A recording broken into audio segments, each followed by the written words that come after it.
that I don't need stairs ever. I just need inclined surfaces, basically escalators, magical escalators. Um, why would I do a ladder? What kind of world would require a ladder and right next to it a stair and curved stairs and like every way of the characters completely ignore them.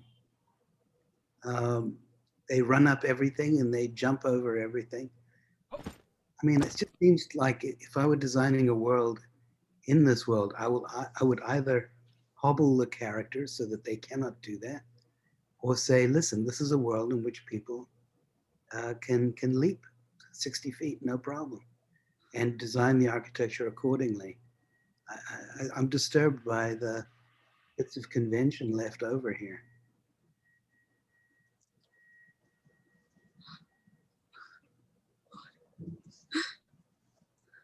Like the first view that we looked at for a long time, it had staircases and ladders. It was that like sectional view of the apartments. Like, why would you do that? Let me. Like either it's a world in which you need ladders and there's only ladders. Yeah, up there, up there. Okay, this. Right ahead. Let me.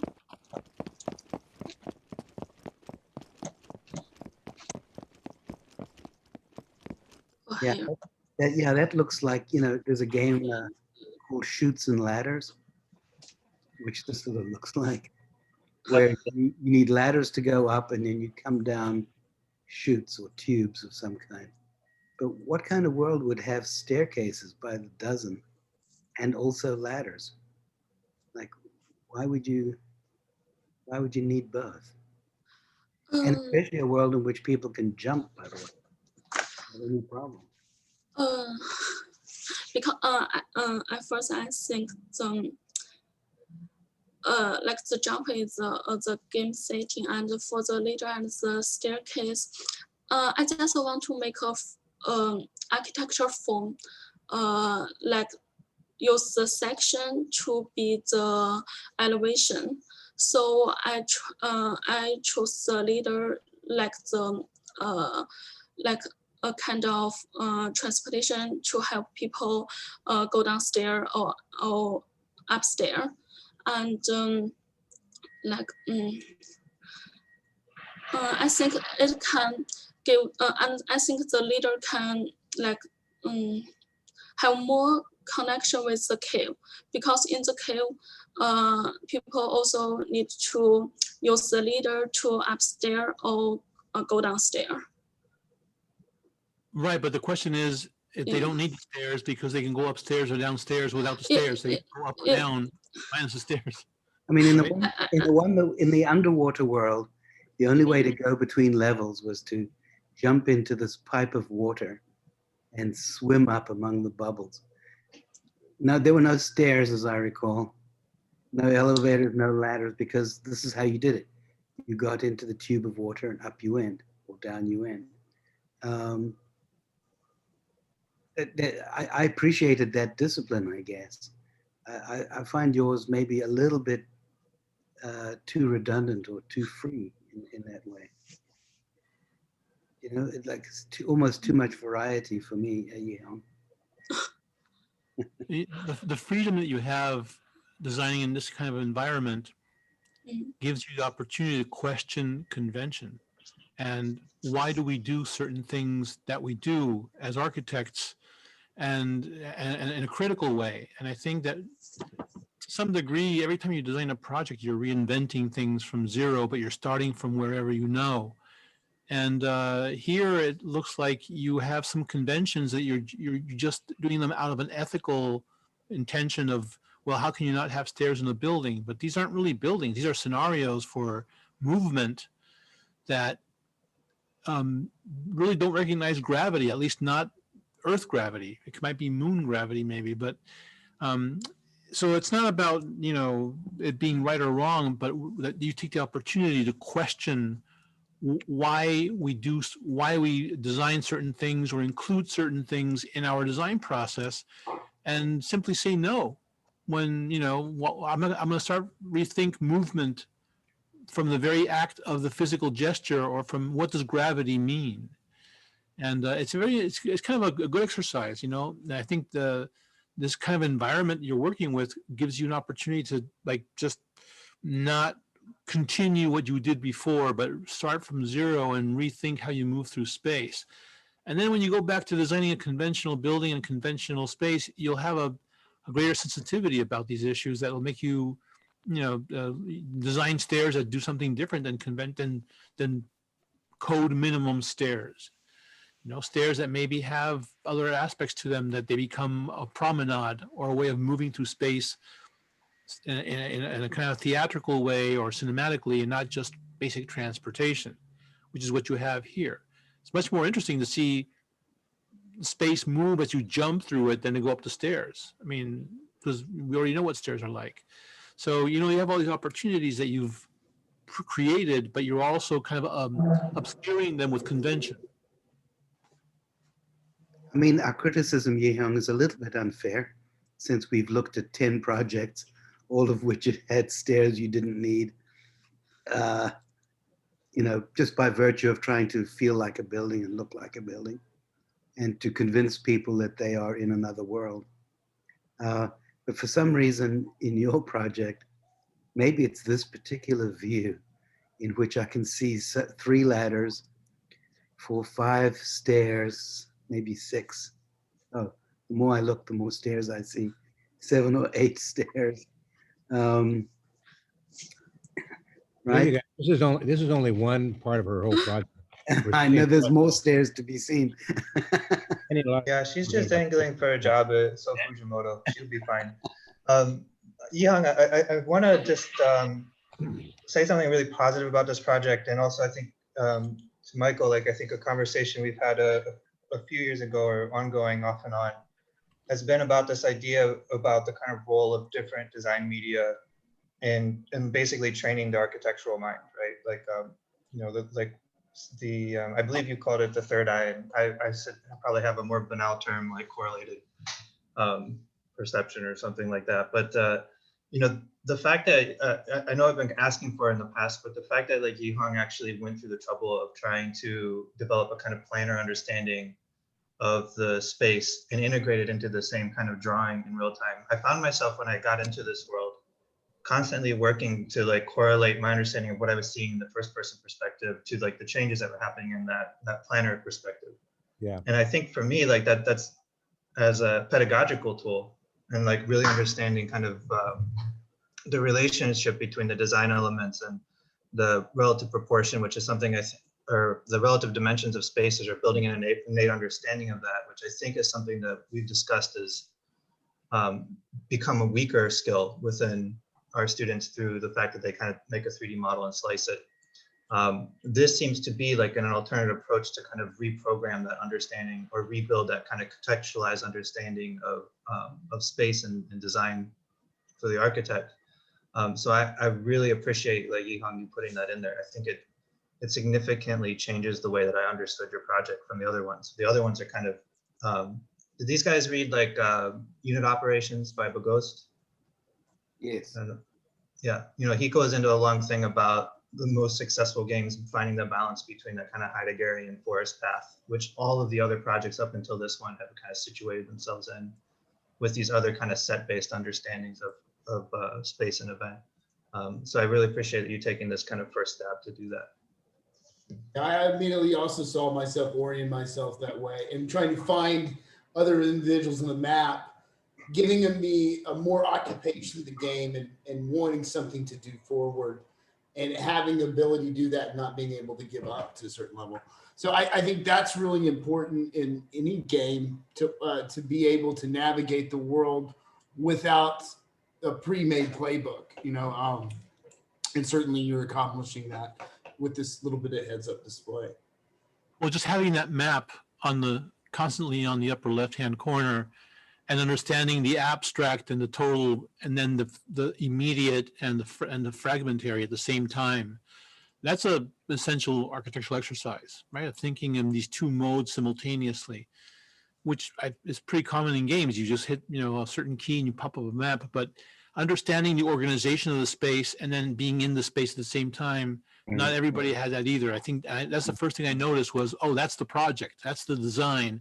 This is this is experience of it. And these are two different ways of thinking of the same thing. I think that's very important too. The little navigation device at the bottom left of the screen, I know that's provided by Core, isn't it? It's it's never been useful. I've looked at it many, many times and even tried to understand it beyond being a kind of a compass. I'll take credit for that, Michael. We built that as an early attempt at navigation when we were building the hub world last summer. And that's kind of a carryover from that. So is it? Okay. Yeah.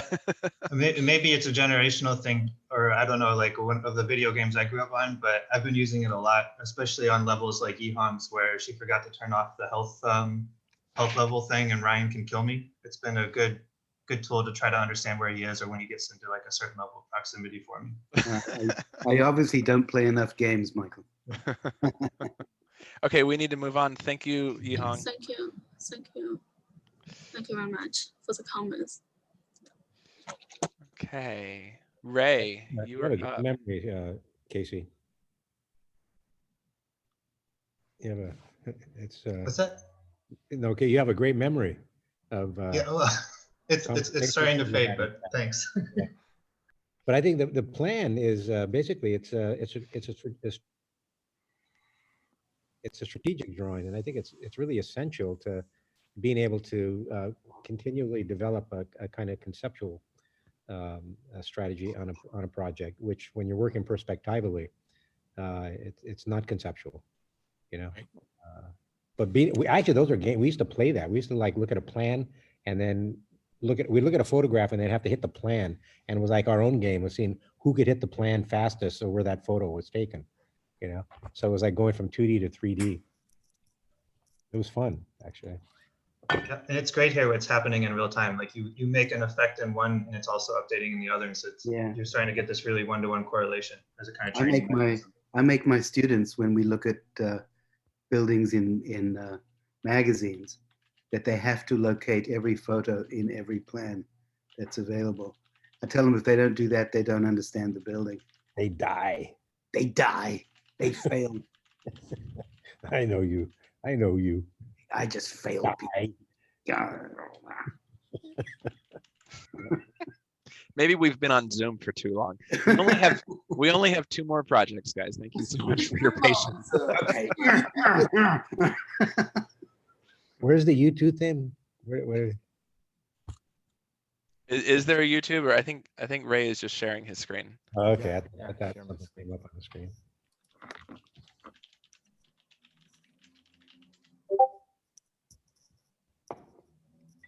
Okay. I can't hear sound if there is sound. There is sound, but not for all of them. Okay. Can you see? Can you hear the sound? No. The water? No. You may have to sing, Ray. You may have to sing again. But I'll do the sound. Definitely be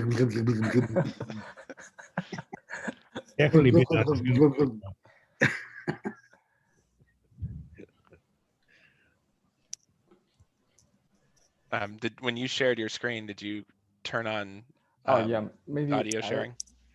Maybe I didn't turn on the. Yeah, I would stop right now and reshare your screen and make sure that audio is turned on.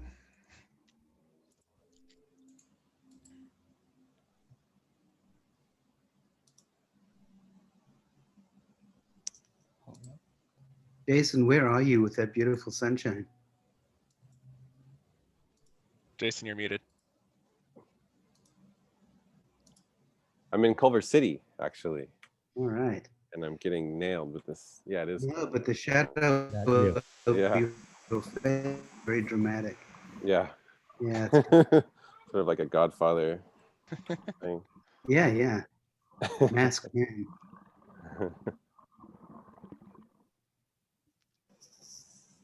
Okay, I can hear the water. Yeah. Okay. That's work. she running under the water? No. No, she's above the water. Yeah.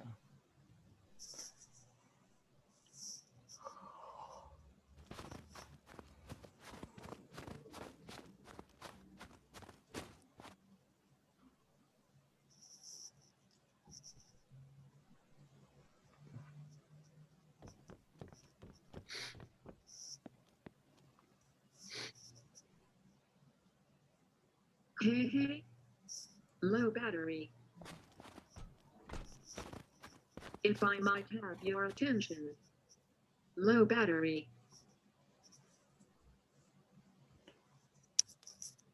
That's it. Let me share the core.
I feel cold with that snowy footprint sound.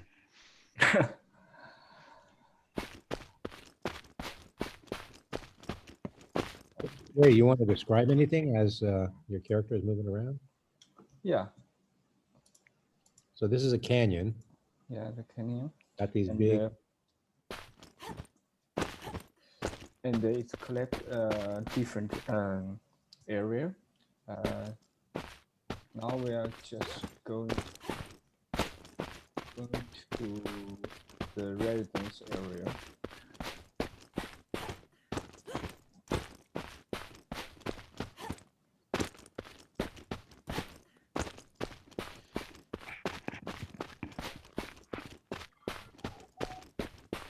Hey, Ray, rather than just kind of showing us the different program bits, the jury might be interested in learning a little bit more about your process of how you achieved at this unique environment. You have the canyon and the bridges and the water, and there's a very specific way that you got there. Yeah, and in my story is about in 2120, the human beings have consumed almost all the resource on the Earth, so they had to immigrate to Mars, and the Earth lost most of the lives, and it became the plant with only the water. Over time, the Earth come back to life, and the plant began to grow. And after human living, the animals, such as the birds, built these stone bridges.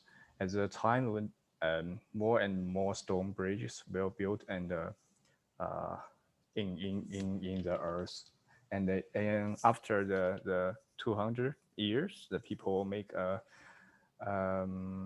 the people plan to return to the earth, and they want to make a new home in the earth again.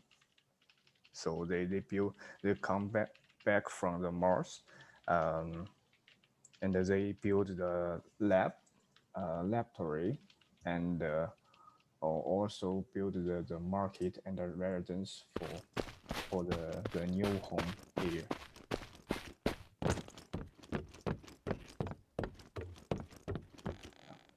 And all the houses are built under the stone bridges and just use the local materials. and use a structure. Where did the idea for where did the stone bridges come from? When you were creating your world? The stone bridge, I said, is the animals, as such as the birds. When the people leave the earth, and like the birds built the stone bridges. But at the same time, the human immigrant to the Mars, but now they come back and just use the stone bridge to make their home. The stone bridge can serve as the circulation, and also use a local material like stone, and dig the hole and put the like container house under the bridges, and also make the wood circulation for the all residents to communicate.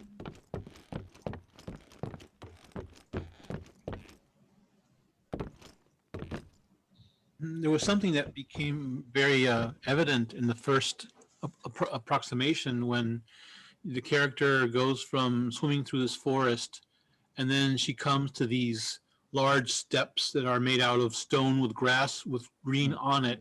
So it's already a human intervention, but it's like overtaken by nature.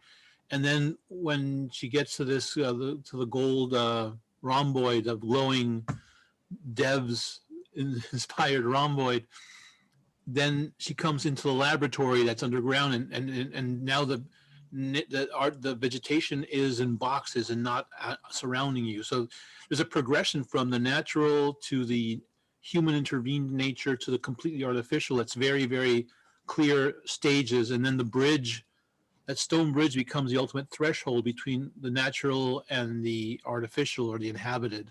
And I think the clarity of that progression of that process is really, for me, is what holds the whole story together, at least architecturally. That you whether intuitively or by fiat, you control the whole, the moving from the savage to the civilized or the occupied in a very, very harmonious and very clearly decisive way. I think I find that very, really interesting. Thank you. Yeah, what I found interesting when we were working with Ray, is there were things that he had thought about in the story that led to the landscape, but then when he started to have to deploy program, which we didn't give them in the very beginning, we waited till they had developed. I mean, I think he began to interpret the landscape in various ways, like housing, for instance, until he finally came upon attaching them in a whole bearing everything. Just a beautiful. That's like that shot right there. Just hold that right there. That I always fell in love with the shots. Yeah, it's perfect. Very romanticist. It's very Friedrichs.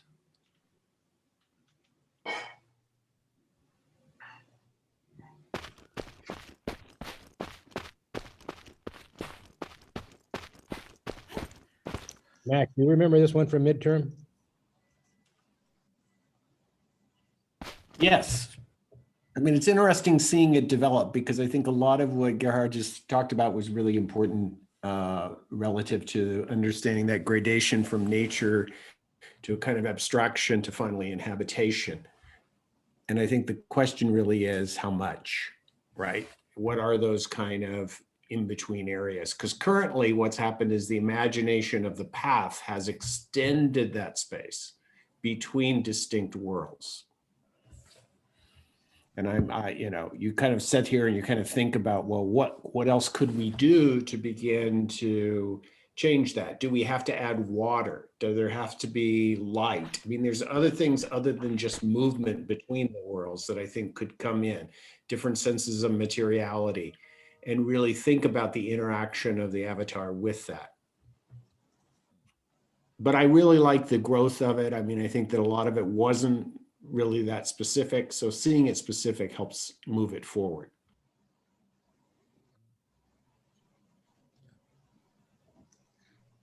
Yeah, my sense of it, this is very nicely rendered and developed, and it shows some very complex spaces. My problem is sort of a larger, sort of ideologically, I guess, which is I just don't believe architecture should be made out of ramps and stairs and basically freeway overpasses, and it's just movement. And I think video games more or less encourage that. I know earlier video games, one was always chasing through tunnels, always going down corridors, you know, and things jumping out in front of you. And I think the main reason for that was you didn't need many polygons to do it. You just texture mapped onto basically tunnels. And I think that this sort of bridge mania, even though they are very strange and wonderfully rendered stone bridges that couldn't possibly stay up, it's still about moving. I just feel like there's no there except for the canyon itself, which is the dominating presence. Maybe I just didn't notice the theirs that are supposed to be there. But I just see an endless running game.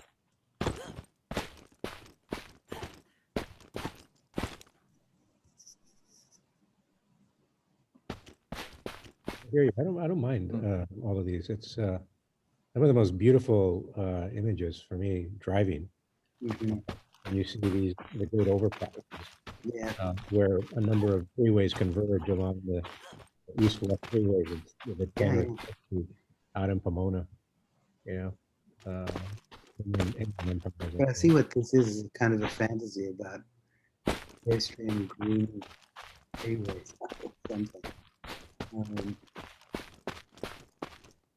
Yeah, just also I think it's very well done. I mean, I do think it's beautiful. There were some there's like one of the areas that he finally gave up after midterm.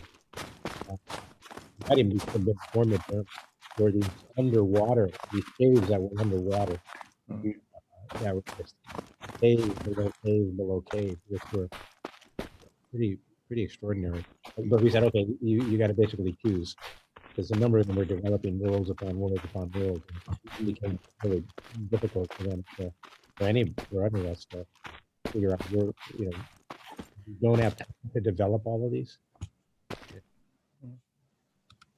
I mean, I find this one super interesting in the fact that the edge of it seems to be a boundary, and that there's a kind of form that's making the whole canyon, you know? And yeah, no, that's exactly. Like the there is the canyon. Mm-hmm. Yeah, it is. Yeah, and also I compliment you on the density of some of the stuff in it. It has an ambiguity that occurs with it that you can't really read the repetition as much. It's quite nice. The trees and the vines in the bottom of the water, and even the way the buildings are aggregated, some degree, kind of all has a overall kind of theme. Yeah, I think a large part of the aesthetic effect is the choice of sun and shade.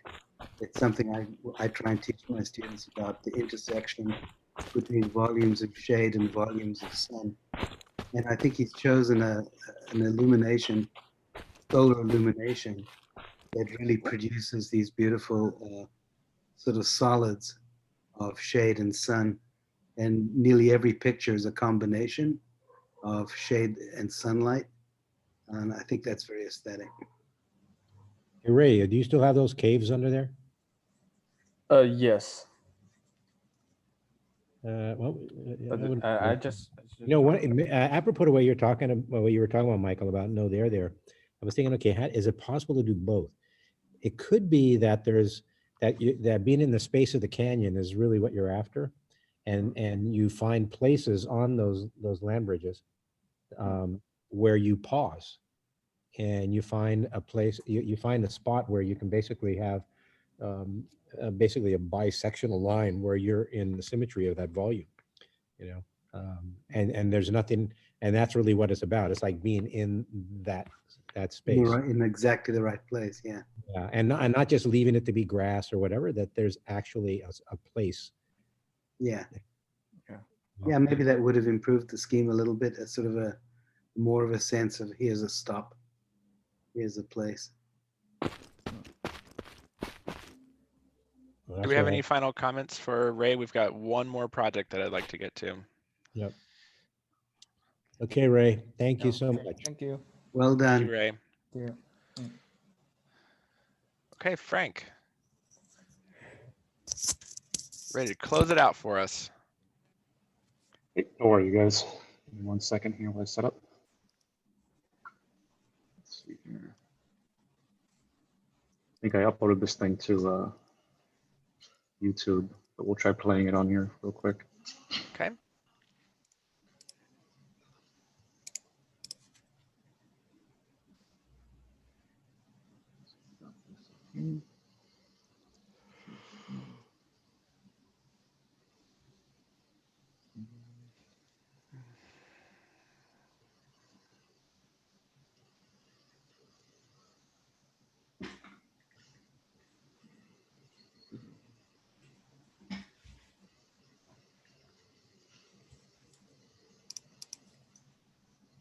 I'm gonna have to play this through YouTube. It's the other video showing on here. Can we post the link in the chat as well? Yeah.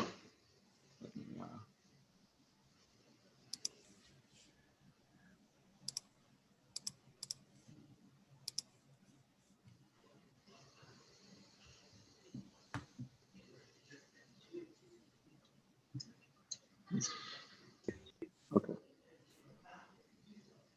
Make sure this is blown up. Okay, can you guys see the Yes. Just Okay. make sure that when you're sharing that you have enable video optimization on, so we get sound and everything.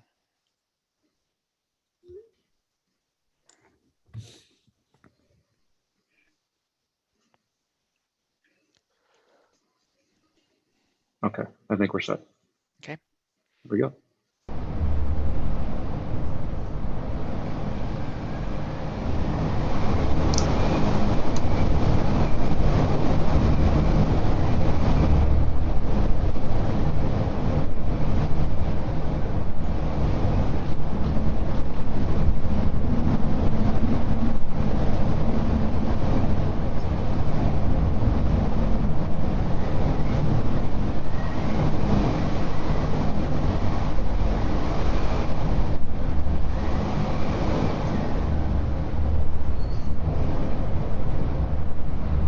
So to understand this code a little bit better, the beginning of the entrance to the research center, these researchers found a area that has very unique herbs and plants that hold several types of different minerals.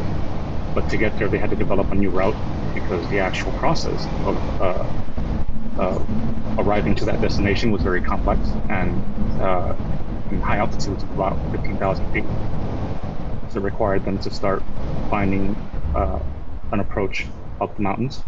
And so they created these steps and guide paths to reach the actual physical research center.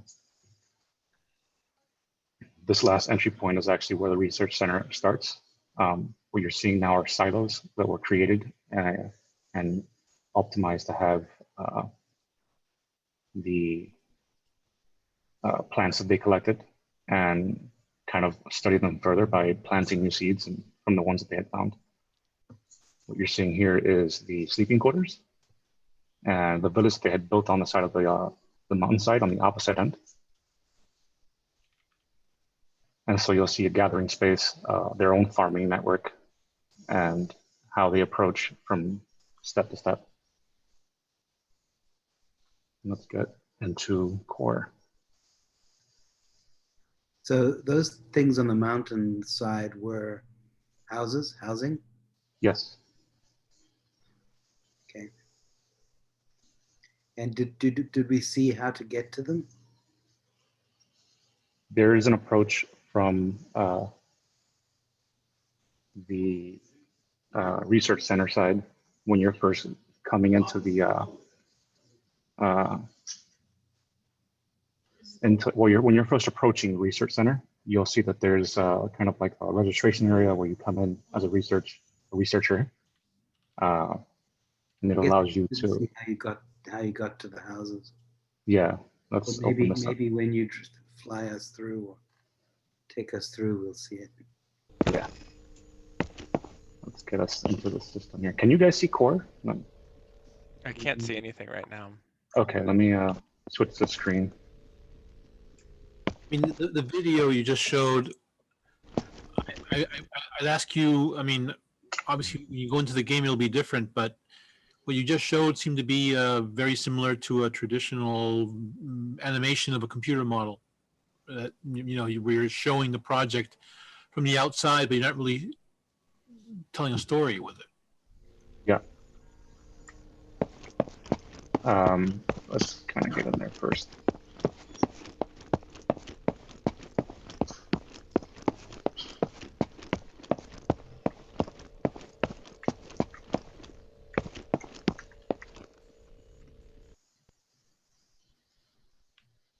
See if we can mute the sound down here as well. Can you guys hear the stepping, or is that gonna be a? Yeah, I can hear it. It's honestly too loud. It's making your voice cut out. Yeah, I figured. Let's see how I would just turn it off. It's not important. As being able to clearly hear you. Okay. There we go. Okay. So as we approach this world, the idea was to examine how a very mountainous area was accessed with researchers trying to navigate and find a solution to either approaching where they were going to live and how they were going to research the plants that they were looking for. And the concept came between having to either build remotely and fly in, or being able to live on site and be able to study the process of what they were looking for. And so in doing so, they ended up building, let me transfer in here real quick. They ended up building a facility on top of that actual area, but took the approach of not having to disturb the ground, or at least try to disturb the ground as little as possible. So building everything kind of on stilts in a way. And the architecture approach was designed in a manner that was able to excavate and develop and basically research these phenomenons from the actual herbs and plants that they were researching, and find a way to have it like farmed, multiplied, without actually having to farm the ground. So in essence, recreating a silo and using it kind of like vertical farming in a way, but open to the atmosphere. And using the local water source as, or the snow, I should say, as a local water source. You can see here, some of the siders are kind of planted onto the ground. They'll have like little elevators to kind of give them the idea of going up and down the corner. Let's see if we can get to one of these. Assuming it's properly working, it can flake on me. I think that one's stuck at the bottom. Let's go through here. Frank, I think one of the questions really is, which gets back to the two comments that have been made is really the question of the language, because there seems to be several languages for the structures you're making. There is at one time what I would call this instrumental language, which has sort of these vertical gardens with water that happens in it, so that it really is, if you think about this thing as a field lab for investigating the Cascades of the Alps, it is a place to really grow things that would grow in the Alps and really observe them. On the other hand, we have a language which is like the housing and like the main laboratory building. And we're just trying to figure out where it comes. It looks like it could be in Los Angeles, you know, it is an abstracted modernist vocabulary that's sort of on stilts setting in the landscape. So I think the question that are coming up is really, how does that selection of the language happen, and why is it what it is? Yeah. So that was one of the tricky parts, was kind of creating an architecture that wasn't necessarily something that you'd approach normally. And each one kind of represents its own room, but we thought of a way of just expressing it through how you would see like the favelas in Brazil, you know, Colombia. And there were some other models that we kind of looked at, and I believe, what was it, Italy? Or? But listen, so if this was subject to standard architectural critique, where does the snow go when the snow falls? These are not roofs for snow. How many people get killed on their way down to their house because they have to go on boulders without handrails? I mean, it's just like, no, you can't say that because this is not a real building and this is not a real world. And that's what sort of, that's what kind of, for some reason on yours, because it looks almost like we could do it, almost. So that's why there's a bit of a slant on the buildings themselves, the roof line, but the roof line's walkable. So the idea is that this becomes a deck more than a roof line. Right, but you can't fall off, right? Yeah, this is like, there's no railing at the current moment, but there should be railing. It's just like a dream. You just wake up on the way down. Yeah. You respawn. Oh, see, there you go. No problem with the handrails.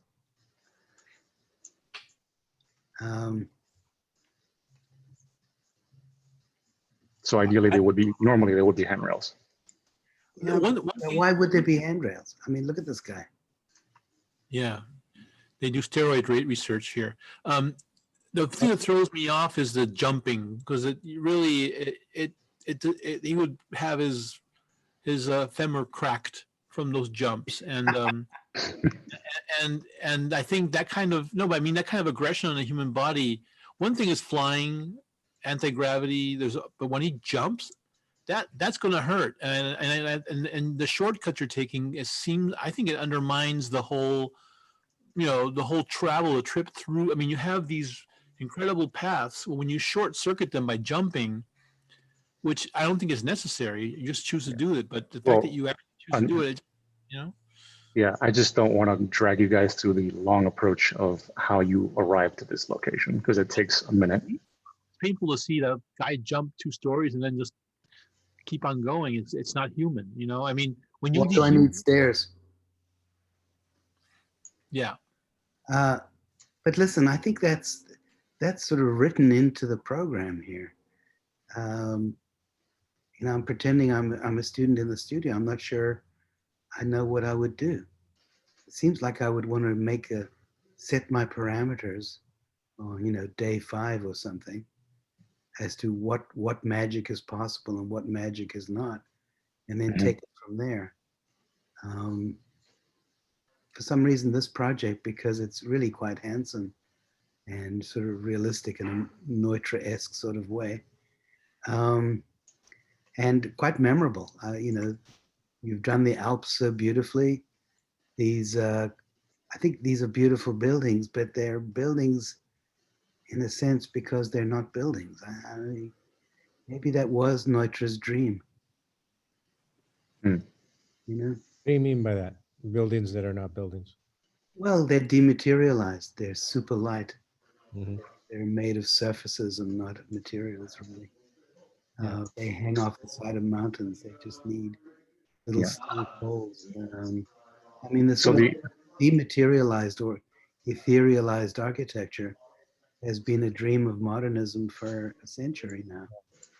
But these are plausible, though. I mean, what he's proposing here, it might not require materiality, but I think that they could be plausible as architecture with just some structural considerations, maybe. And I mean, I think it's 2/3 of the way in becoming plausible architecture compared to other projects that were very Yeah. much about, oniric, dream-like spaces that were not quite plausible as gravitationally driven architecture. Yeah.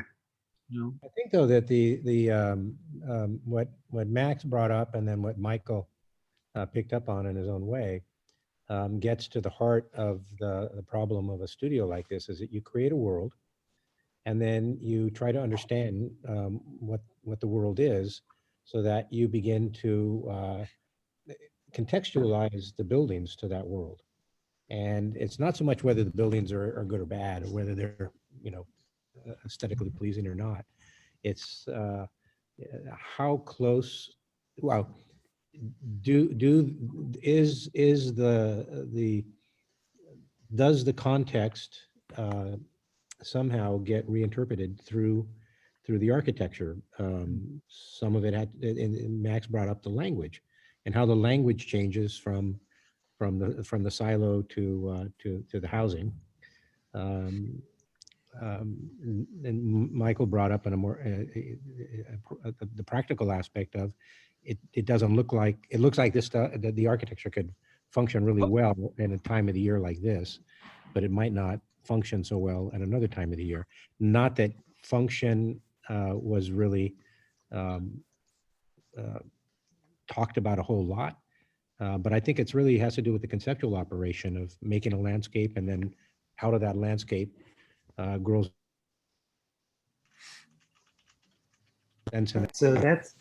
So on those terms alone, this is a super successful project, because I think the way these buildings cling to the side in a very consistent architectural language, as I keep calling it Neutra-esque, but it probably goes back to Mies and Philip Johnson and these guys. It's like, yeah, it's a resort. This could be. We're missing the glass, by the way, all the tons of glass you would need. Oh yeah. And now we know how he lost his head, right? Because all his flipping. Yeah, it was all that spinning. Came off. He lost his head. I've yet to figure out why I lost my head. I don't blame him. It's a really fantastic exercise, I must say. It's very persuasive. And the narrative is in the architecture and in the movement along the architecture, and there's no extraneous things that you're adding to embellish the story. I think the story is told by the place that you've created, and I think that's very commendable. I think the one thing that Frank did answer was, I kept wondering why anybody would be this high up in the mountains with plants, and he was insistent on that, as a couple of other students were, that they're both trying to preserve this type of vegetation, and then in some cases it had to do with the botanical qualities that they had. Yeah, I thought maybe they were going to breed goats, leopards, and eagles. No, just steroids. There would be goats. There would be eagles up here for sure. I don't know actually if eagles come up this high. Well, actually, they go higher than humans. So if humans could live up here, so could they. Yeah.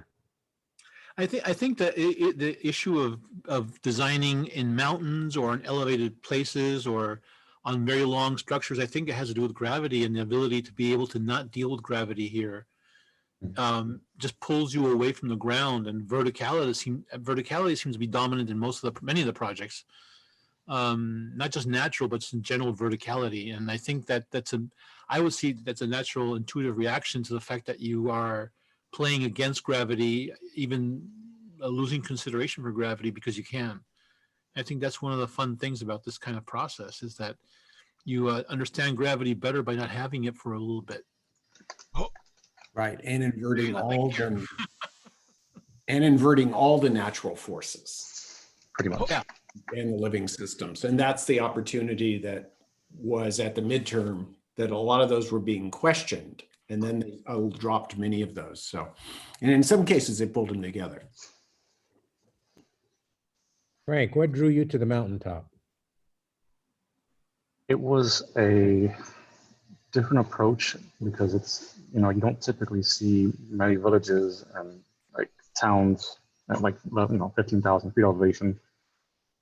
And if you notice, like there's some places around the world and even in the United States where there's like cities and towns that you'll see at very high elevations.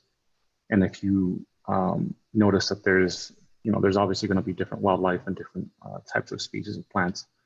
But as being human, when you're born with less oxygen or more for that matter, it really deteriorates. It acts differently at different levels. Like if you're from high altitude and you go down to sea level, your athletic abilities are going to be much greater than somebody that at the same level, in the gym, for instance, that you are if you're from sea level. And vice versa, if you're from down at sea level and you're deciding to be a scientist or an engineer or something, and you're deciding to go up into the mountains and study something, it's going to react differently to your body. So you're going to have to stay there for a bit to kind of adjust properly and to be able to function properly. And so being able to do that allows you to kind of experience a different way of building when it's something that's very steep, as far as having a platform to actually build on. And it starts to make you have to think differently about structure and how you place things along. And you can't really necessarily, the idea was that you necessarily not use architecture that is already, within your mindset of what you understand, but to figure out something different, and find an approach from a blank sheet of page, a blank paper, and just kind of go with it and see where it takes you and kind of start to form and acclimate yourself to what works and what doesn't in that aspect. I think that's beautifully said, because we're actually getting to closing comments with that, because I think it's caused you to reflect about, your own definition of architecture and really questioning what it's capable of and what its limits are. Mm-hmm. And that was really key about what you discovered in this particular process.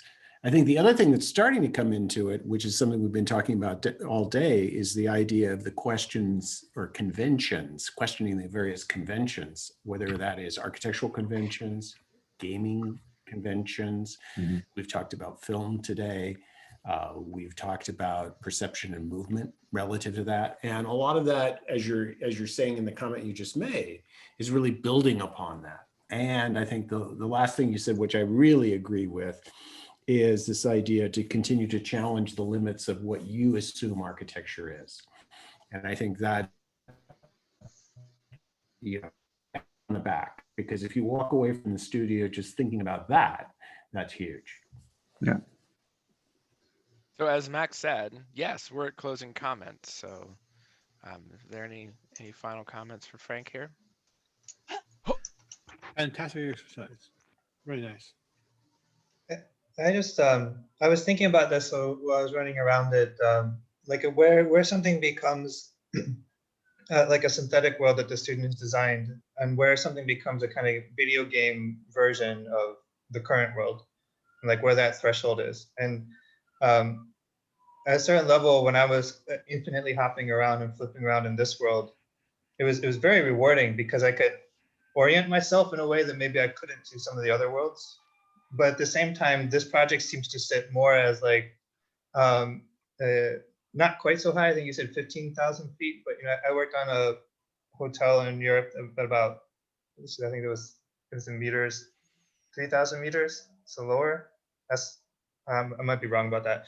And it had some kind of similar languages to this, but your stairways and obviously your columns and all the structures doesn't really kind of make sense. Mm-hmm.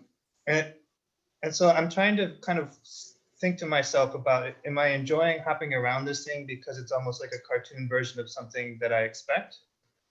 And is it more that the other worlds took a bit longer for me to kind of orient myself aesthetically or spatially or architecturally as well? And I guess that's just more of the kind of open kind of question about the kind of role of the game engine in exploring these designs. Is it about the kind of that line between creating a kind of synthetic world versus creating a kind of exaggerated version of this one or a cartoon version of this one? Yeah. But I thoroughly enjoy running around this one for sure. And whoever has the dog and the wings, that's very impressive also. I want to get those. Thank you. I mean, did you say it was situated in the Alps? Yeah, I just made up a random name. That's the idea. The Alps is a real place. Like I painted know. fake windows on it, I mean, it is all concrete tilt frame in some of the ski structures, but like they need to paint the windows on a little wood. The heliport. Yeah. But yeah, I mean, it has a feeling that I was jumping around with Casey, and I like that there's a lot of linear like holes and you can jump through them. So there's something that could be explored, as Casey was saying, into the way you occupy and defeat gravity, as you other guys were saying too. I know it's an interesting project. Make me feel cold and miss the Alps. Yeah, it reminds me a little bit of sort of the ultimate hang gliding fantasy. These guys that throw themselves off cliffs. Oh yeah. Base jumping. Base jumping, yeah. I did that in the Alps, so it's a similar view to this. I saw that in Interlaken in Switzerland. They jump right off the mountain with their hang gliders. You can see them. And they lose their heads as well, yeah. Well, those are the flips, just from centrifugal forces. Do we want to start comments on the whole? Yeah, why don't please. Why don't we slide into Frank, are you good? I'm good. Thank you, Frank. Guys. Thank you. Thanks, Frank.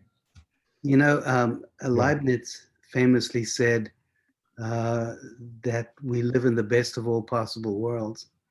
And he was roundly criticized for saying that, because it's quite clear that this world is fucked up. So how could we be living in the best of all possible worlds? It was called Panglossianism because he had a character Pangloss say that. But, Leibniz was no fool. And what he was saying was, we live in the best of all possible worlds. That is, we can have better worlds, but they wouldn't be possible. He said that the world we live in is basically the only world that's possible. And because it was made by God, it was also the best possible world, including all of its problems, by the way, because no other world is physically possible. But with the game engine and some imagination, it seems that we can construct worlds that are impossible. Okay, now the only problem with that is a world that's impossible is impossible. And it means that at some point in an impossible world, you will run into the limits of possibility. Something will go wrong. Something that ought to be possible will not be possible. We live in the best of all possible worlds. These impossible worlds are not best by definition. They will all be flawed. They will all cause trouble. And they will all actually, in the end, be sort of evil in a way. And for me, Leibniz is saying, if we live in the best of all possible worlds, then it's this world we need to pay attention to. Now, I know that Rota wanted to make this exercise in impossible worlds, make us sensitive maybe to what is possible about this world. and where there might be improvement. And I can only hope that the students did that. For myself, I really learned more about video games and about the dreams of young students as to what a better world would look like. And it's obviously a world without gravity. It's a world where things grow green under all circumstances, where the water is fresh and the flowers are everywhere and the birds fly everywhere. And people run. They run, they run. They're forever young. They're never in wheelchairs. They never hobble. They never get sick. Nothing is sad. I get it. I was 20 also. But it's also a world that is fed by video games, is it not? It is a fantasy world. And so for me, all these projects were actually escapes from the world. And that makes me a little sad, actually. I think one thing that you said, Michael, that I think is really true is that, and this is my interpretation of what you said and what I've seen, is that we've learned quite a few things today, especially those of us who've never worked with a game engine. We've learned a lot of things about that architecture. It goes beyond just making buildings, but it's about imagining things that may not be possible, but they give some perspective on those things which are.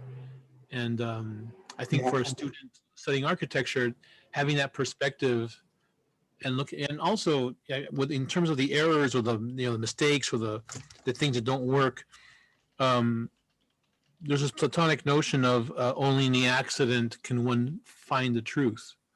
When something breaks, you see what it's made of. Sure. And I think that the studio pushed that to a good point where you can see where it breaks, and that's where you learn. And I really appreciate that. It's really well done.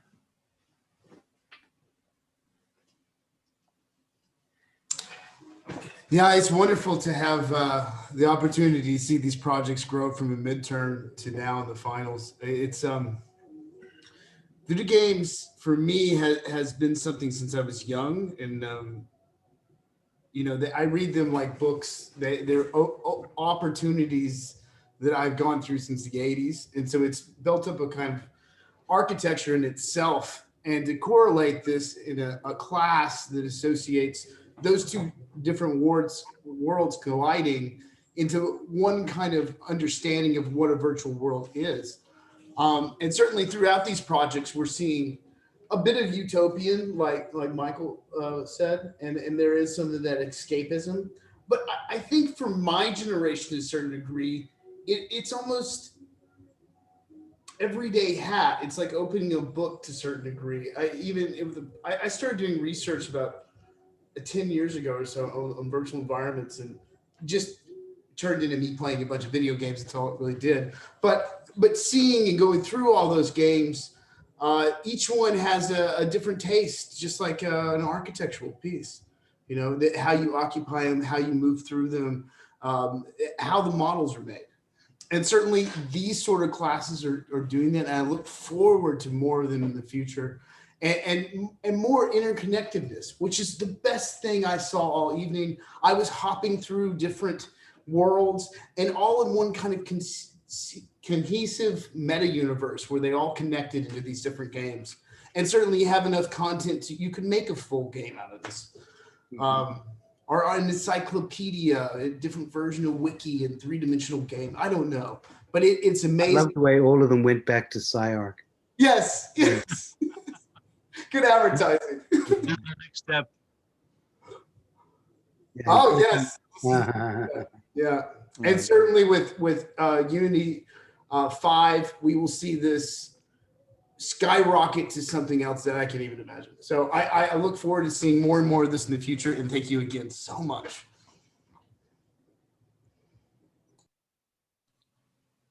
Fantastic. It's really fantastic. Well, I've got a couple of things I can say real quick. Thank you to the panel You guys were all fantastic today, and it's been a very long day, and you all stuck it. Everyone that is here now was here at the beginning. Some other people came and went, but thank you for sticking out for the duration.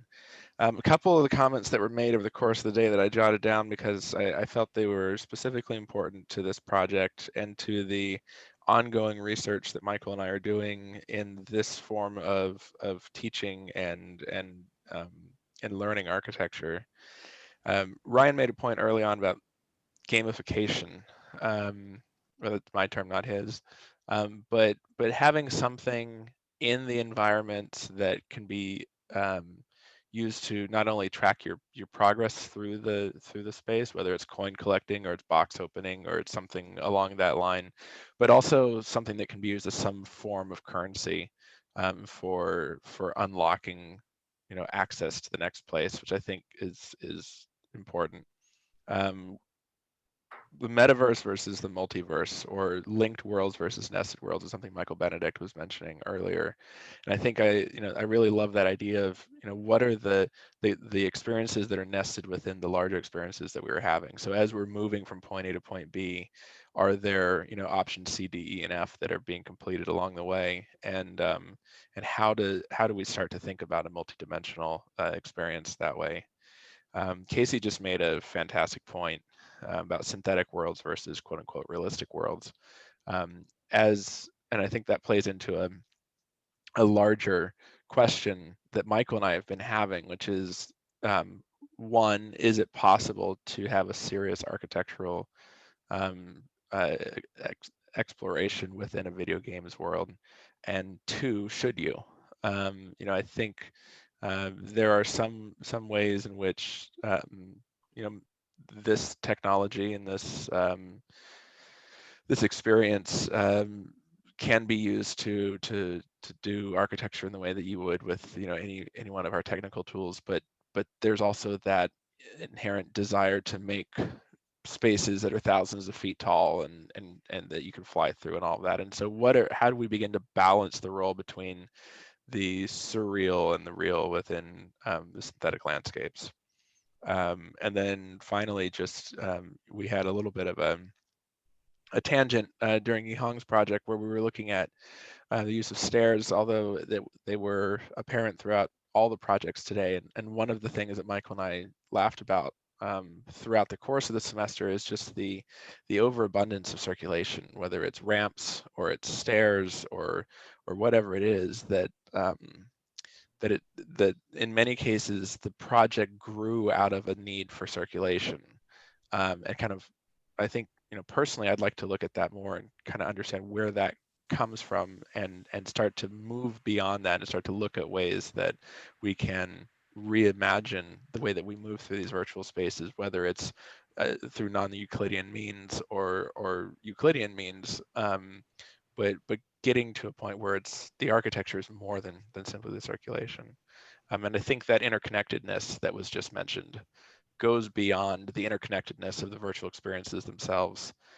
Back to one of the very first comments of the day. I can't remember who it was at this point, but I think we've seen 12 very different, very unique experiences that were developed by 12 different people. And one of the things that I would love to see in the future is people working together to not just create interconnected virtual spaces, but to collaborate to create, to have some interconnectedness with each other in new ways as they're developing these projects. So thank you all for your comments. We'll just open up for discussion there. If anyone needs to leave at any point, just tap out, but we can keep going for a while still.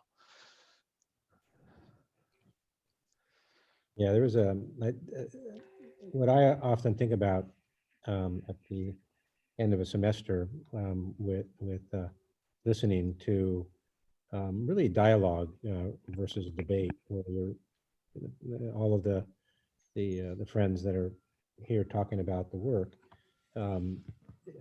trying to sort of extract out of it ways that you can move forward.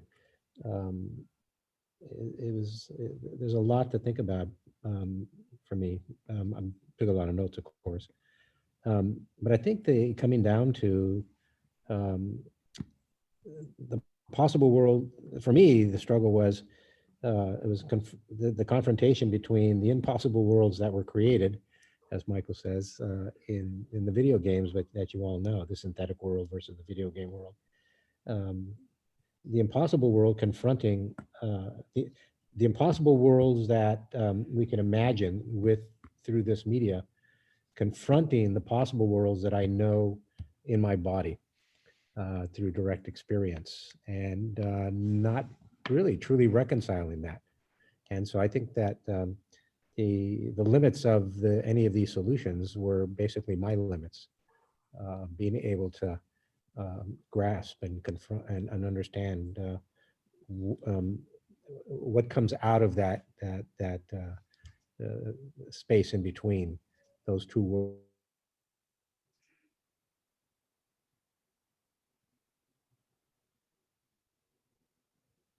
I think there's a difference between the impossible and the thought impossible.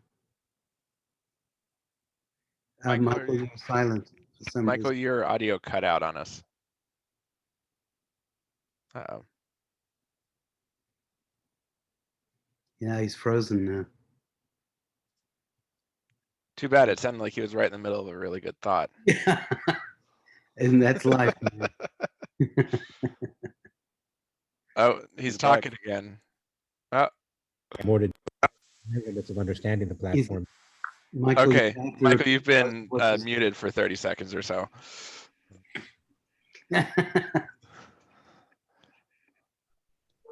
Anyways, I'll let if anybody else wants to talk. Okay.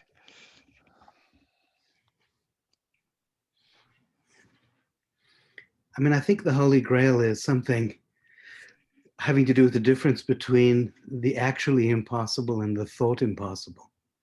You know, there are lots of things that we didn't think was possible. We didn't think that heavier than air flight was possible. We didn't think it was possible to talk to people thousands of miles away instantly. We didn't think it was possible to have events like this, 20 years ago. So there are lots of things where it's not actually impossible. It's just thought to be impossible. Yeah. And with imagination and science, they become possible. But there are certain things that are actually impossible. And I think that the video games take us to the actually impossible. And that's what disturbs me about them, is that the laws of gravity and physics and entropy and even the laws of human nature are pretty much trashed in those games. And I don't know if it would be possible, actually possible, to use video games to explore the boundary and distinguish the actually impossible from the thought impossible. You know, it's like you can't really run upstairs for 20 minutes without getting winded. You really can't leap off mountains. You really can't support, concrete slabs with thin poles that are like 100 feet long. Right? There needs to be some sort of judiciousness about when you're breaking the laws of physics and when you're not. And I worry that video games as a genre really depend on breaking the deepest laws of physics, like going back in time or going into higher dimensions or going through three-dimensional portals and so forth. But don't you think, Michael, that it might be premature to ground the work in that way? I was thinking throughout, all of the things that I said I would never say to my son. You're not really going to go out of the house dressed like that, or in you hear people saying, "Where's your fire stair?" There has to be some equivalent to that. Right. But Rota, you and I agree 100% on that, because that's not actually impossible, to dress like this or to forget the fire stairs. I'm talking about the actually impossible, like the laws of physics as we know them. Yeah, yeah. Well, what I was saying probably in my 30 seconds of silence was all of the things that grow in between where impossible meets possible, and to try to figure out how do you move it forward. You know, how do you see it as dreams of reason? You know, all of the great scientific discovery, there's was everything was always present. We just didn't have a capacity to see it. But I think there are you go beyond those limits even. So I think there probably always needs to be one foot on the ground and one foot in the air in order to realize when, you know, that's the prepared mind that allows you to see the good fortune that's presenting itself. So there's also the issue of architecture as a profession not being defined by just designing buildings. And this is I mean, there's so many aspects of design, like the environment of game design that is ideal for architects to be involved in. And I don't think we are enough. I think that in going into the future for this generation of new architects, they're going to be working in cyberspace as much as they will be in analog space. And I think that this is this opens these discussions are part of a larger discussion, but it also involves some of these you know, new architects going out and designing spaces that only exist in virtual environments, which is exactly what Marcos Novak talked about with liquid architectures, right? That was about spaces that exist only electronically. And yeah, but I don't think that's what Roto wants. I think he wants this work to help us do real work. Yeah, I do, and my you know, being a teacher all the way through, I'm always wondering, no matter where we go, what do you bring back to this world? What do you bring back? You know, where's the pedagogical moment in anything that we do? You know, so like Michael is saying that we could go off the edge of the cliff without even knowing it, and we don't learn anything from it because we think it's basically in order for there to be freedom, there has to be structure of some kind. There's no way to have absolute freedom at all, I don't think. But you know, what we might unwittingly be, and I think this was in the book way back when, imagine a world in which buildings have become so mean and so stripped and so tiny that basically you have to live in a virtual world just to have any happiness at all. So, you know, you go home to your apartment, which is hardly bigger than your bed, but that's okay because guess what? You order in your food and you strap on your world, and there you can be with your friends all around the world in marvelous and impossible spaces that sustain you socially in every way. No, that's true. That's Ready Player One. You know, that's why we said no dystopia. You can't make a dark world. No you know, it's just no. In the virtual world, it's not dystopia. It's heaven. No, what I'm saying is that I don't. Even though I know that it's true, I'm not going to encourage anybody to leave this world because they don't like it and stay and go to the other world because they like it more. Yeah. But Rota, I think some of your students showed you exactly that's what would happen. The ones that did nature paradises would really want to be there rather than here. I think. Maybe we should ask them. Well, I mean, the same narratives that resonate with humans in terms of film and literature are the ones that are going to resonate in the games and these virtual environments. I mean, there's always going to be the connection to human nature and to what we want. And the dystopian is just maybe a reference, but I don't think anybody desires a dystopia as a place for a realm for living, so or existing or interacting. So. I mean, in some ways, the studio addresses the senses and the desires that we find fulfilled with the fantasy of a film, where if it's implausible to the point where we can't connect with it, we don't enjoy it, and we don't consume it. So I'm not concerned with that. I think it just allows us as architects to enter a realm that we generally have not been part of, and that this is a way.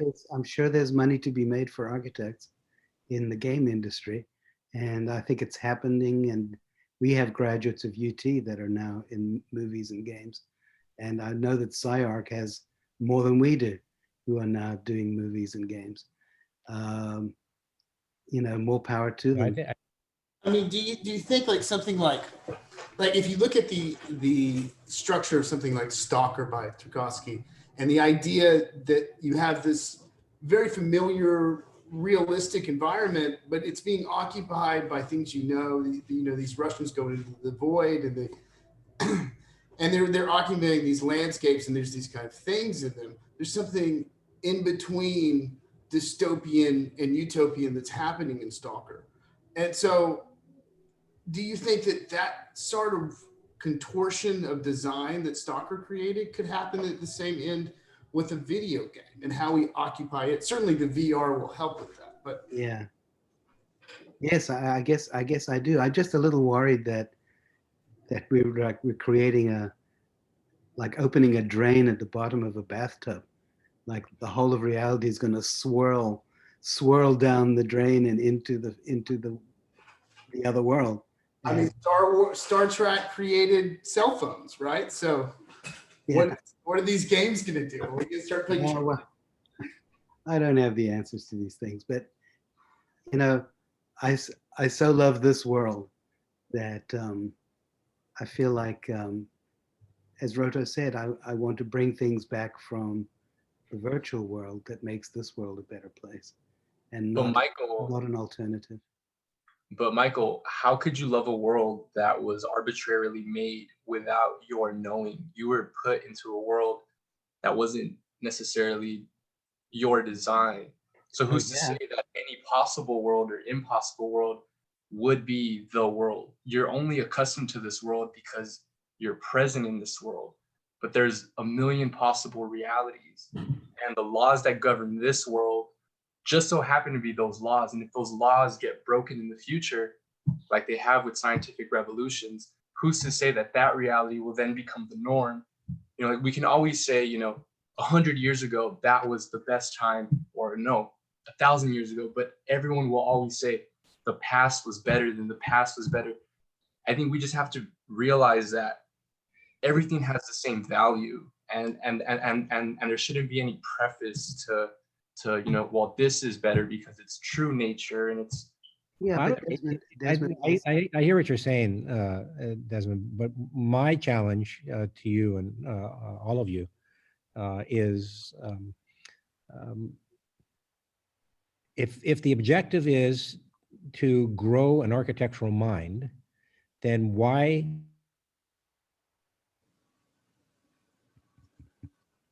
Michael, your audio keeps cutting out. You know, it's his headphones. He doesn't have a mic. Before. It's not plugged in. We lost you at Grow Architectural Mind. Oh, I say if you're going to grow an architectural mind, the real possibility is to work in matter and light, you know, and why choose one or the other? Why choose one or the other? You know, we've been working in light the whole time, but we're simulating matter. How do you develop a deep insight into matter as well as light, and take your mind wherever it's going to, wherever you can, wherever your ideas take you, and not just ground yourself in stacking bricks, you know, or just ground yourself in moving pixels around. I think, especially all of you that have such a just an extraordinary array of teachers at SCI-Arc, you don't have to set your sights on a major doing this particular thing. If anything, your generation should be quadruple majors, you know, instead of a single major. And I think you're right. Architecture is it's a full spectrum of possibilities. And I think your generation has that in front of you. My generation didn't. I'm living the world of light through all of you. And you know, and then, you know, I'm like an anchor on you, you know, I'm like making you figure out where the fire stair is, and, you know. Resistance, not anchor. So resistance. You are the resistance. I am a resistance. Actually, I've always believed that architecture was a massive act of resistance. It's because our objective is never to reaffirm status quo, never. That's our responsibility is to basically push the limits. The question that always comes up on thesis in a whole variety of ways, because anything anybody decides to do is derivative. It might be derivative from 10 minutes ago, or it might be 100 years ago. What are you contributing to the problem? Is there anything left to explore? And then if you find something to explore, what are you contributing to the problem? And I think that's always an important question. I don't think anything is finished, actually, you know. Anyways, I was stimulated all semester working with all of you, and I appreciate the fact that even though I got lost in your worlds, like really lost in your worlds, you all came to look for me. Hey, where'd Roto go? Oh shit, he's in there. Let's go back and get him. Fell out of the tree again. I'll go down and get him. I thought that was really nice. I'll go down and get him. You know. Well, I had a great time, and I'm sorry if I sounded negative now and again, but no. Thank you so much. Thank you so much. No, I think everybody should know that we've got two of the great teachers of architecture here, Max Underwood and Michael Benedict. And not only do I have respect for them, I look up to them. So if you look up to me, you gotta look up to me. We see that's impossible. It's impossible for you to look up to me and for me to look up to you. Here. Who's on first? So thank you all. It's geometrically impossible. All right. Thanks a lot, guys. Thanks right, everyone. so much. Thank you for hanging out, Ryan and Casey, and both Ryans actually, and everybody is left here. Ilaria, it's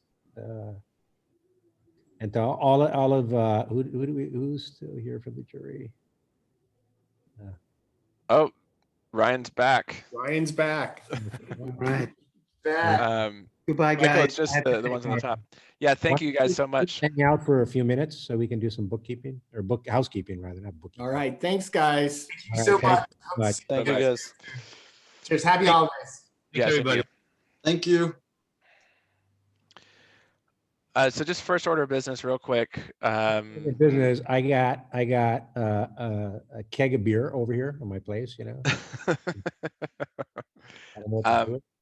So Dixon Dubois from Manticore sent over a link that they to a survey that they'd like you guys to fill out. That basically, you know, how accessible was their teaching materials. You know, what would you like to have change, that kind of thing. So I just posted that in Discord. So if you can just fill that out and submit that before you leave for the Christmas break, they would appreciate that. And then we may be sending you a similar survey for us to kind of understand as we continue to develop this course further. You know, what were some of the things that you struggled with? What were some of the things that you really liked? So we may be reaching out to you over the next couple of weeks. That has to do with the technical aspects of the software, but also Nels and I are open to you critiquing the problem itself and how we move through it, so that we can improve upon it.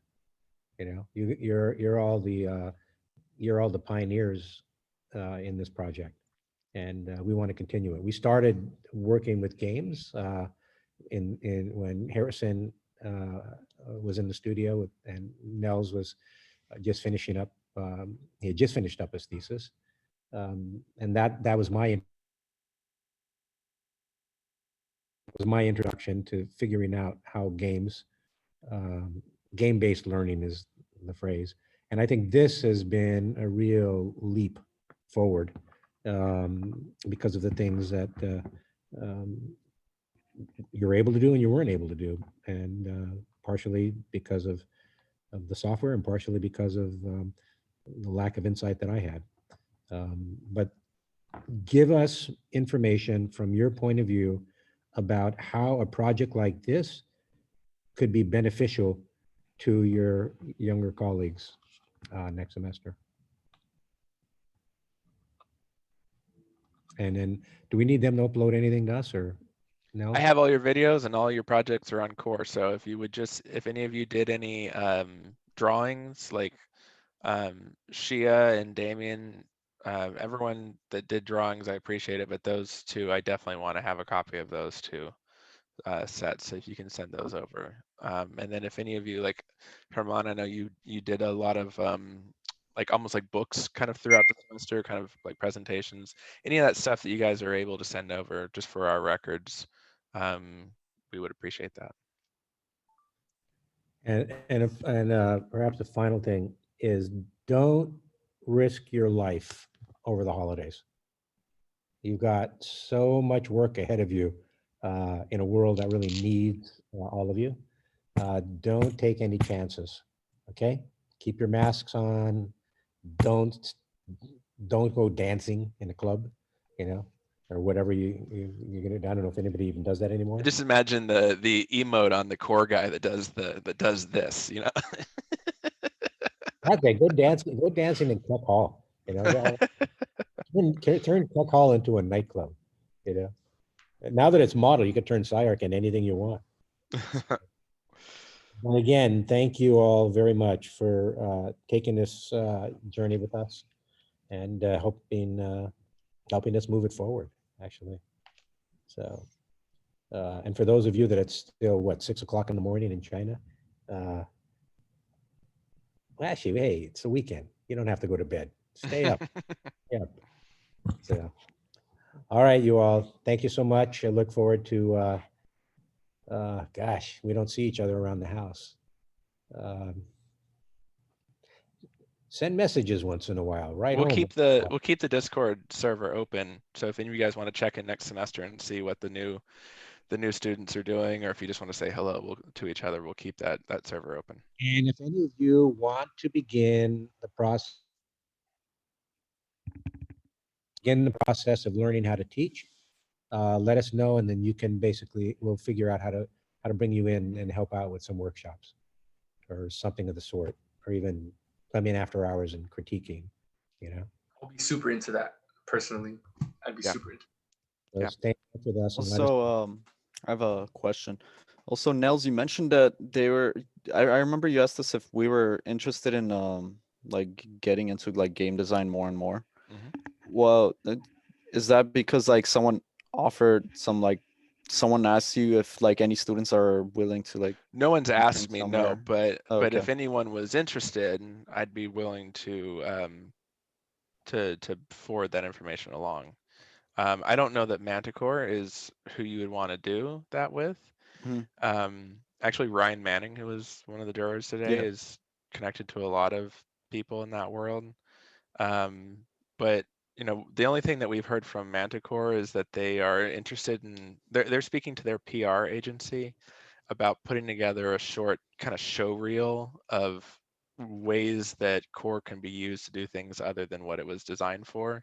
And they would want to include and credit those of you that they use. So there is a potential for that collaboration. I assume we'll hear back from them sometime after the first of the year with regards to that. Sounds good. Because it benefits them in terms of their own marketing, and then if it can benefit you, that's even better. And we'll press them to tell them that you basically they attribute the work to whomever's work they're going to use. So help you begin your process of fame, not fortune maybe, but fame. Finally, I think everybody should give a big thank you to Andy for all of the work he did over the summer helping develop this platform. He worked very closely with Nels. And throughout the semester too. If I had to answer all of those bug related questions that he did, we wouldn't be here right now. So you guys would have thrown core in the trash a long time ago, and we'd be trying to figure out what to do instead. So thank you, Andy. Thank you. Thank you. All right, everyone, go get some sleep. You did great. I'm very happy. I'm sure Nels is happy. And have a great holiday. And we used to say when we were in elementary school, see you next year.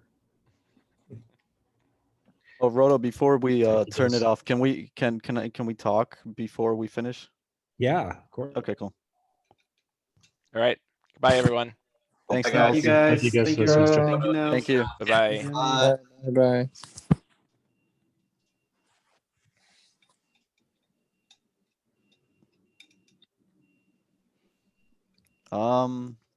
I think it's fine. We can just talk.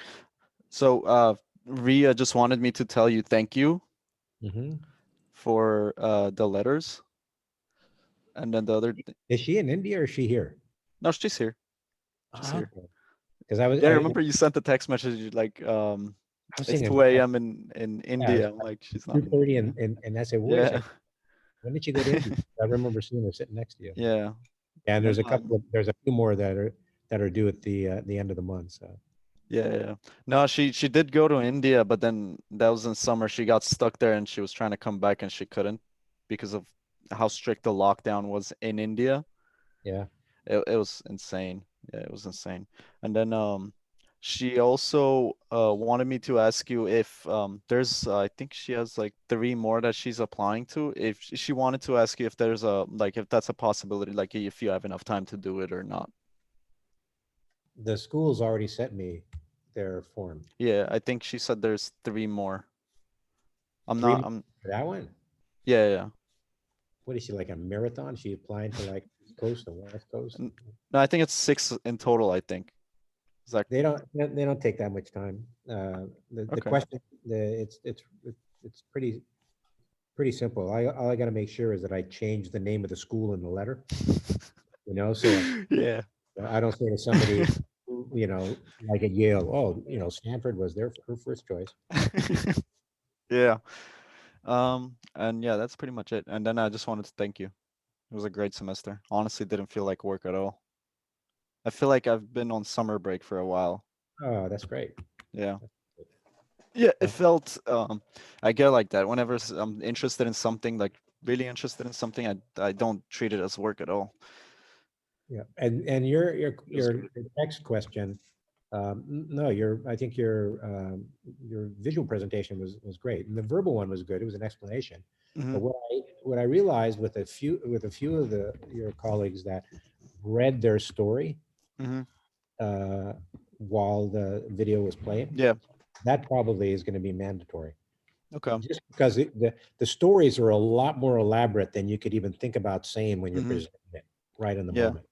No, the way I kind of like thought about it is first I just show them the video and then we go through the world since it's so big. Give it some time, let them run around and do like whatever they want to do. They explore the world, and then if they have any questions, I would answer those.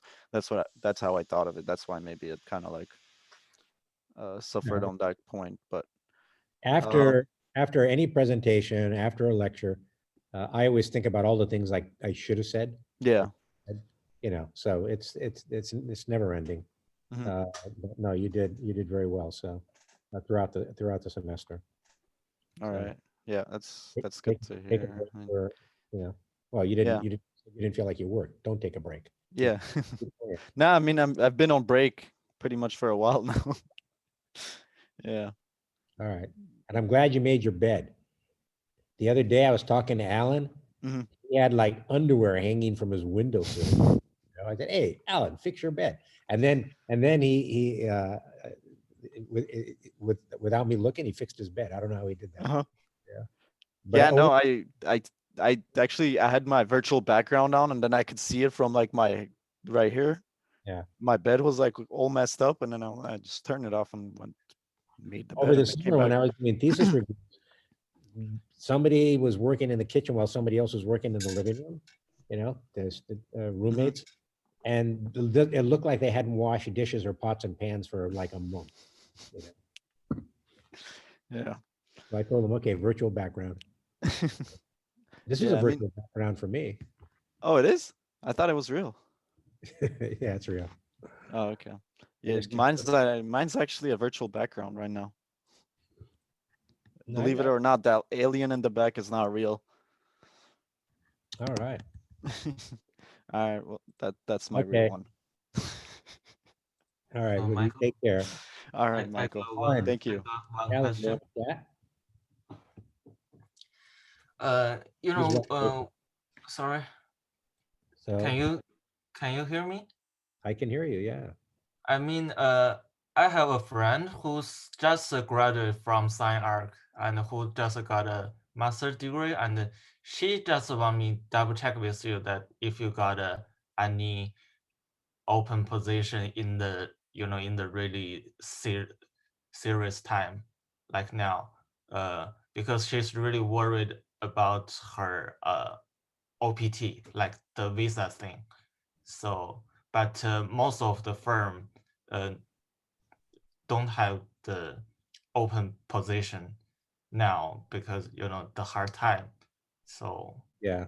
I mean, if you are interested in the SCI-Arc guys, I can tell her, maybe give me your portfolio and I can send it to Roto somehow. But if you really don't have any open position, I just refuse her. Yeah. No, right now I don't have any open positions. Okay. I have one OPT already. Oh, okay. Got it. Yeah. I'm like every year I've got like, I hope people at least 2 people a year get a visa. Yeah. Okay.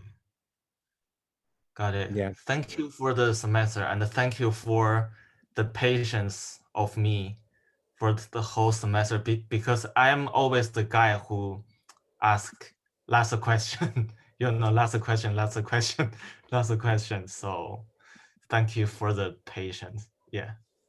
Oh, you're welcome. That's actually I've always believed that patience was one of the primary attributes that a teacher must have. You know, I discovered years ago that actually my wife told me, she goes, you don't have patience with other people. I go, what are you talking about? I do have patience because I'm not that aggressive and et cetera, et cetera. And she goes, no, it's a different thing. She goes, you become very impatient because you figure things out right away, and maybe other people can't figure things out as quickly as you, and then you get really impatient with them, and you could tell when you behave that way, and that was long enough ago, where I discovered that I realized that patience is well, also with patience makes me listen, and then you may say something that I never thought about before, and then I learn a lot from all of you, a whole lot. You see a world more fresh than I do. The world that I see, that's the world. The hardest thing as you get older is to see the world like a child or as a young person who doesn't have as much experience, so that you are filled with a lot of wonder. When you get older and you have a lot of experience, you see what you expect to see, and you hear what you expect to hear. The hardest thing when you get older is to keep the mind of a beginner. So all of you help me do that. And in this case here, in this case with you guys knew what you were doing. I didn't know what you were doing most of the time, So we revert.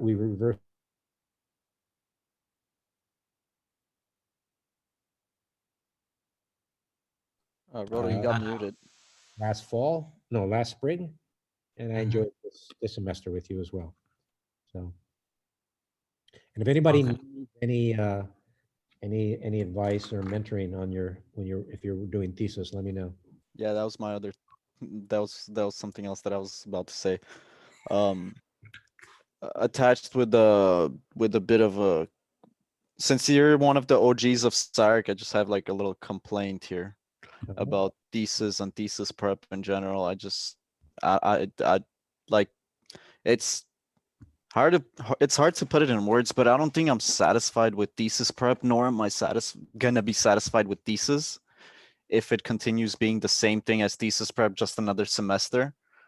Because a lot of times it's like I don't want to bash on like the instructors we have. They might be great, but they have their own agenda that's there. What thesis prep has evolved into being almost like another core class. Yeah. We're basically doing the work of the instructor. Mm-hmm. Now, there's a lot to learn by doing something the way somebody else thinks. It's hard on you because you want to spread your wings and fly.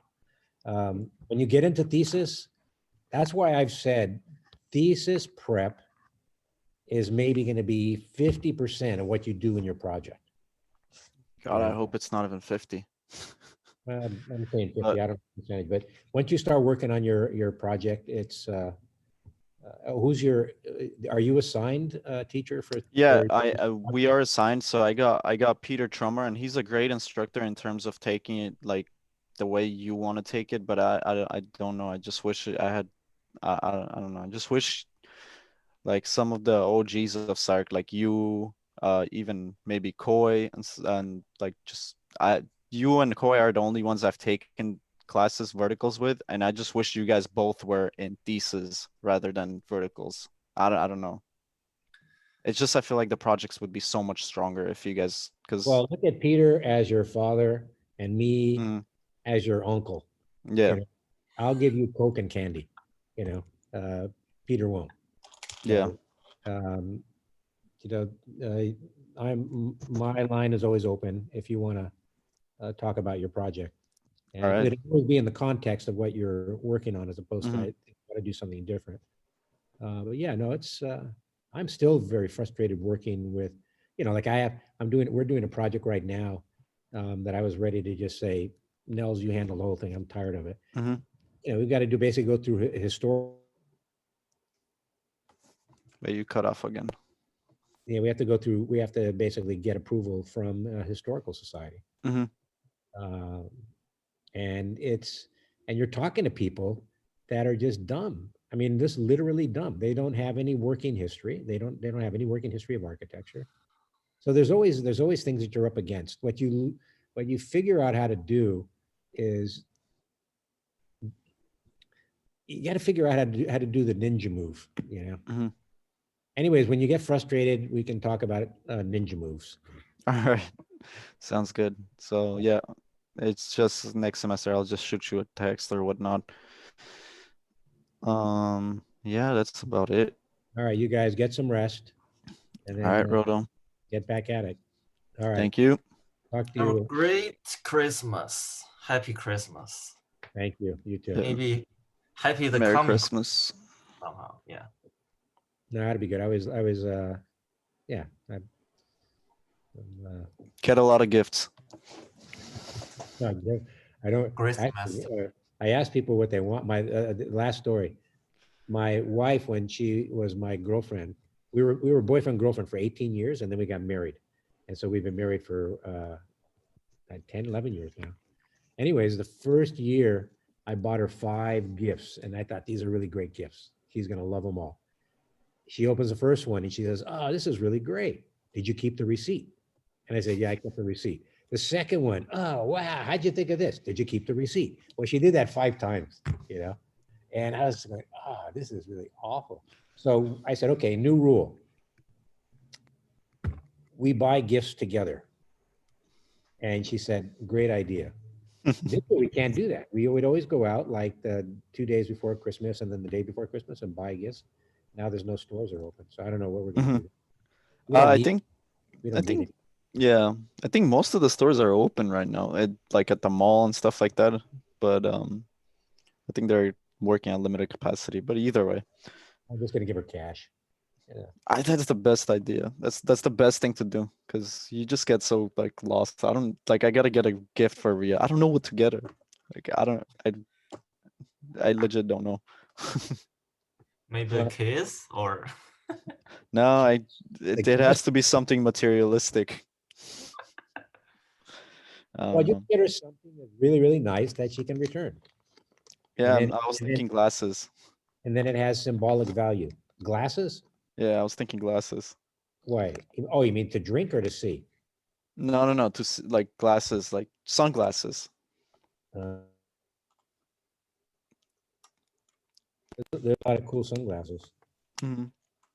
Yeah, I'll find something. I don't know. Yeah, We'll see. thanks. Yeah. Whatever you get her. All right, you two. I'm gonna go. All right. Thanks, Rodo. Okay, great semester. Thank you. You're welcome. All right. Welcome. Bye-bye.